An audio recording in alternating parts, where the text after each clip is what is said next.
आज हम इस वीडियो में बात करने वाले हैं आईआईटी भिलाई की। Indian institute of technology Bhilai की तरफ से इनवाइट किए गए हैं एप्लीकेशंस फॉर पीएचडी एंड उसी को हम इस वीडियो में डिस्कस करेंगे।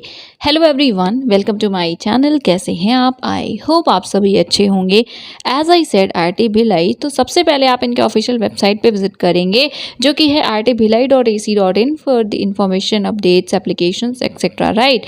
iitbhilai.ac.in लिंक डिस्क्रिप्शन में मिल जाएगा। इस पर विजिट करने के बाद जब आप स्क्रॉल करेंगे तो न्यूज़ के सेक्शन में आपको दिख रहा है पीएचडी एडमिशन का option, first option, right. PhD admission पे क्लिक करेंगे तो जो इन्फॉर्मेशन है वो आपको देखने को मिलेगी। ये पोर्टल है, राइट। इसमें सबसे पहले देख सकते हैं आप that application portal will be open from 5 अक्टूबर। तो अभी जब मैं ये वीडियो रिकॉर्ड कर रही हूँ तो वैसे ऑलरेडी 5 अक्टूबर है, बट आप जब भी देख रहे हो तो उसी के अकॉर्डिंग आप देख लीजिएगा, ठीक है। बेसिकली एप्लीकेशंस एक्टिव हैं एंड उसके बाद यहाँ पे ओवरव्यू है। देन ये सभी डिसिप्लिन्स हैं जिनके लिए आप अप्लाई कर सकते हैं। Chemistry is there, then computer science and engineering, data science and AI, electrical engineering, electrical vehicle EV technology, liberal arts, mathematics, mechanical engineering, mechatronics, then physics. इसके बाद यस, ये आपके डिसिप्लिन्स हैं। Then IIT Bhilai invites applications for PhD programme starting from December 2022। Now criteria क्या है?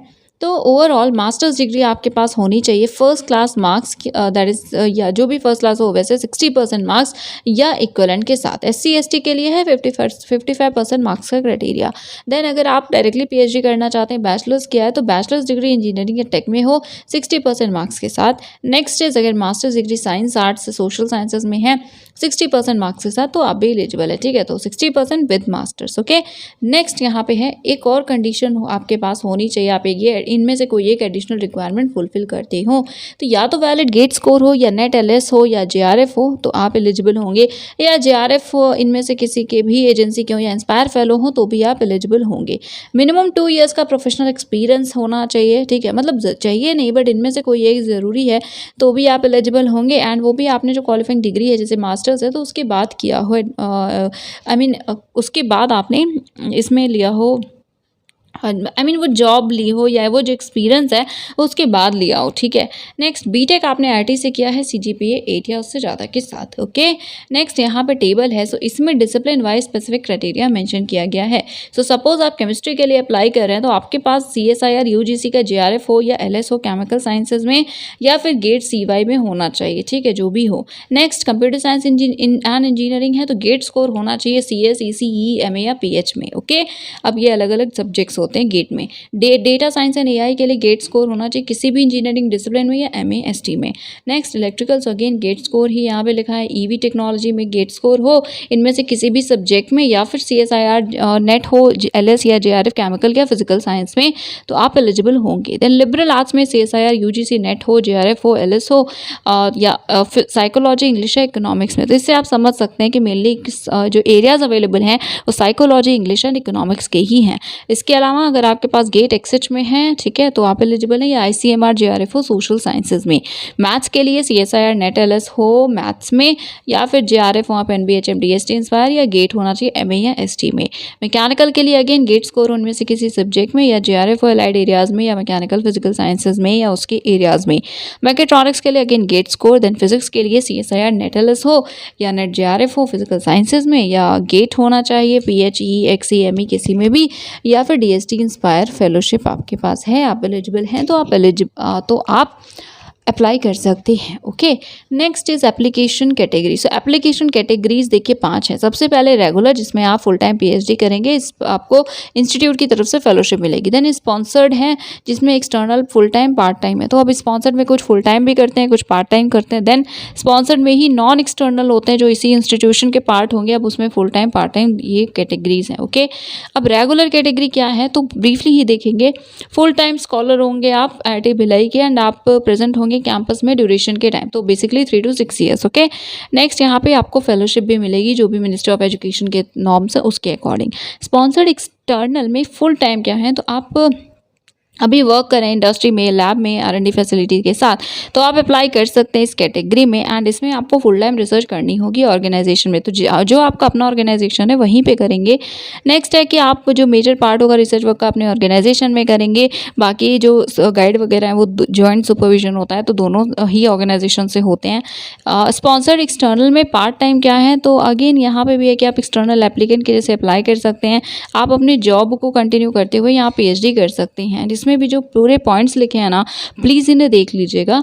Then sponsored में है non external full time, तो आप ये इंपॉर्टेंट है JRF जो भी कैंडिडेट्स हैं, तो अगर आपको रिसर्च अवॉर्डी है, रिसर्च फेलोशिप आपको मिलेगी किसी भी एजेंसी से, ठीक है, तो आप एलिजिबल हैं इस कैटेगरी के लिए, तो इसे ध्यान में रखिएगा।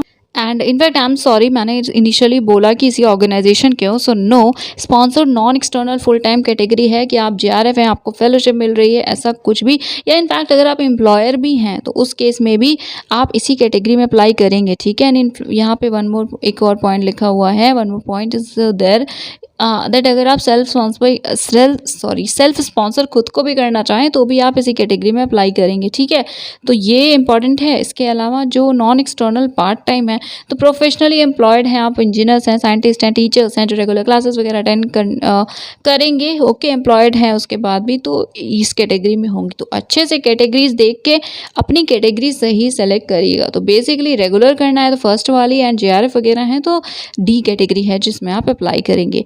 देन एप्लीकेंट जो sponsored category B to E में अप्लाई करें तो उन्हें इंस्टीट्यूट की तरफ से फेलोशिप नहीं मिलेगी। नेक्स्ट, अगर आप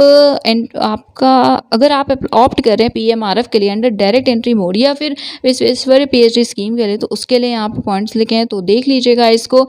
एंड आफ्टर दैट जो भी PMRF के कंडीशंस हैं उनको आप देख सकते हैं।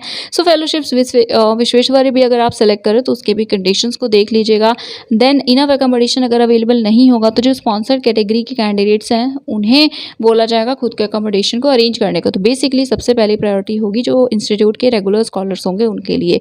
देन यहाँ पे कुछ गाइडलाइंस लिखे हुए हैं। सो सेपरेट हार्ड कॉपी सेंड नहीं करनी है, एप्लीकेशंस ऑनलाइन करने हैं। अप्लाई नाउ का यहाँ पे ऑप्शन है, इसी पे क्लिक करना होगा।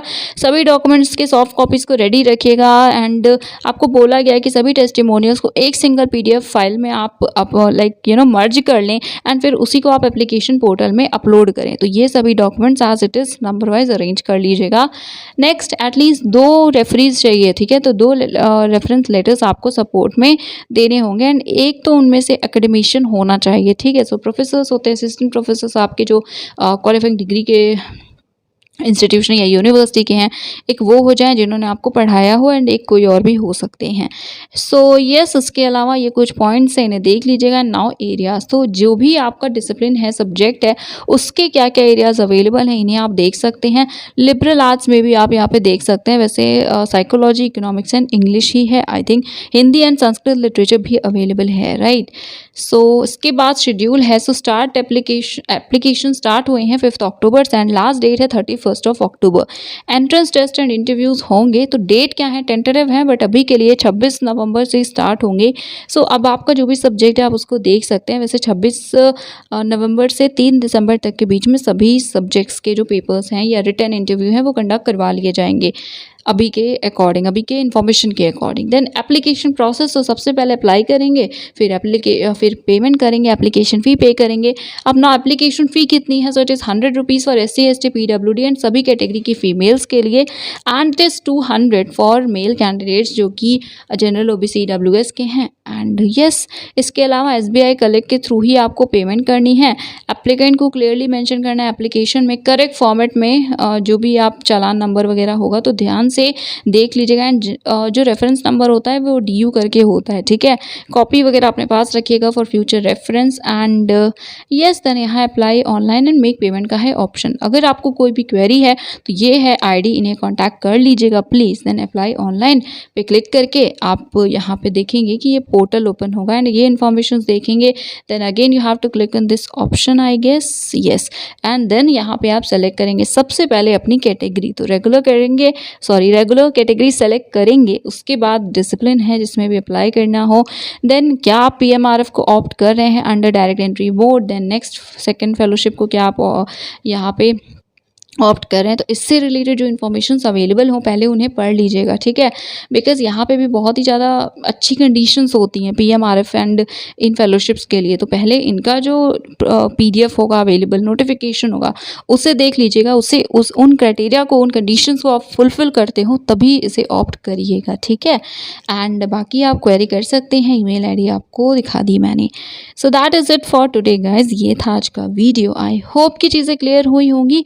कोई इशू है तो आप बता दीजिएगा। And yes, do like and share this video and do subscribe the channel. Thank you so much for watching this video.